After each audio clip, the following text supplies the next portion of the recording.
Hey there, welcome to SiteBoosters. If you're into tech tips that make life easier, fascinating facts you've never heard before, and the latest updates in cloud computing, AI, and all things tech, you're in the right place. Make sure to subscribe and tap the notification bell so you never miss a future upload.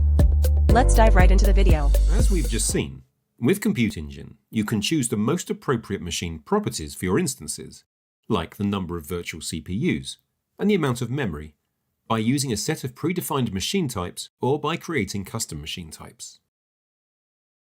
To do this, Compute Engine has a feature called autoscaling, where VMs can be added to or subtracted from an application based on load metrics. The other part of making that work is balancing the incoming traffic among the VMs. Google's Virtual Private Cloud, VPC, supports several different kinds of load balancing, which we'll explore shortly. With Compute Engine, you can in fact configure very large VMs, which are great for workloads such as in-memory databases and CPU-intensive analytics. But most Google Cloud customers start off with scaling out and not up.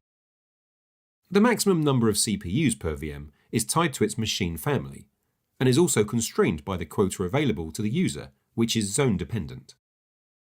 Specifications for currently available VM machine types can be found at cloud.google.com/compute/docs/machine-types. Thanks for watching. Like, share, and subscribe. See you next time.